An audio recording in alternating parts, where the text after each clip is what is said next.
Professor سعید صاحب، میں تو جب بھی یہ درود پاک پڑھتا ہوں مجھے ایسے لگتا ہے کہ جیسے یہ سیرت النبی کا بھی ایک خلاصہ ہے بہت ہی خوبصورتی سے.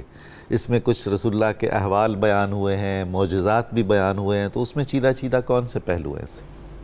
قرآن و سنت کی روشنی میں جس عالم دین نے، جس محقق نے، جس ریسرچ سکالر نے درود پاک کی صورت میں امت کو اس طرح توجہ دلائی، نقطہ نظر یہی تھا کہ اس کا دل حب رسول صلی اللہ علیہ وسلم سے سرشار ہو جائے. واہ، یہ ہے مقصد حقیقی.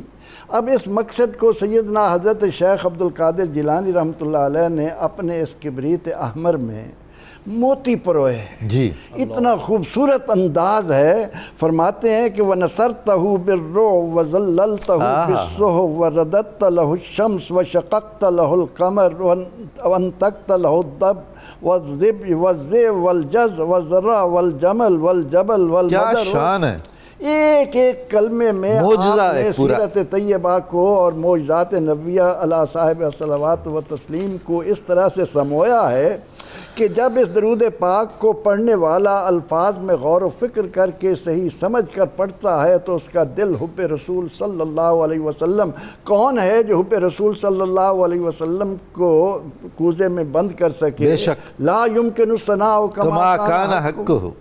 تو آپ نے اپنے اس درود پاک میں نبی اکرم رحمت عالم صلی اللہ علیہ وسلم کے تمام معجزات کو سمیٹنے کی کوشش کی ہے اختصار کے ساتھ.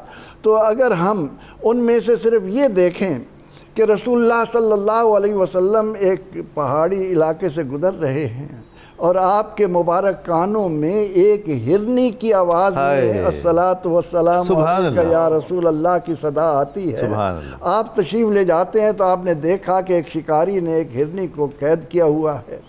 وہ کہنے لگی کہ یا رسول اللہ صلی اللہ علیہ وسلم اس شکاری سے کہیے مجھے تھوڑی دیر کے لیے اجازت دے دیں، میں اپنے بچوں کو دودھ پلا کر پھر اس کے پاس واپس آ جاؤں.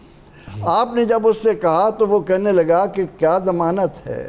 اللہ کے نبی علیہ السلام نے فرمایا کہ میں ضمانت دیتا ہوں. سبحان اللہ. اب وہ ہرنی جاتی ہے اور جا کر دودھ پلاتی ہے، دودھ پلانے کے بعد بچے بھی لے کر آ جاتی ہے.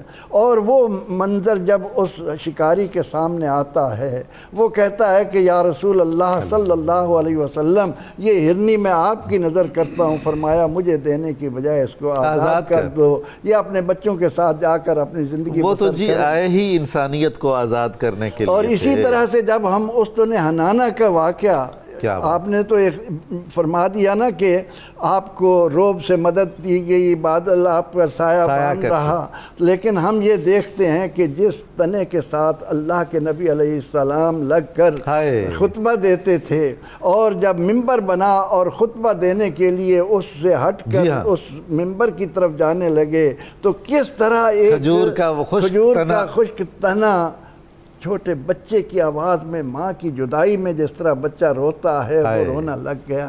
اور وہ تنا آج بھی استن حنانہ کی صورت میں مسجد نبوی کے اندر موجود ہے. تو سیدنا حضرت شیخ عبدالقادر جیلانی رحمۃ اللہ تعالی علیہ نے اپنے اس درود پاک میں ان کمالات مصطفیہ کو بیان کر کے پڑھنے والے کو توجہ دلائی کہ مصطفیٰ بے رسان خیش را کے دین.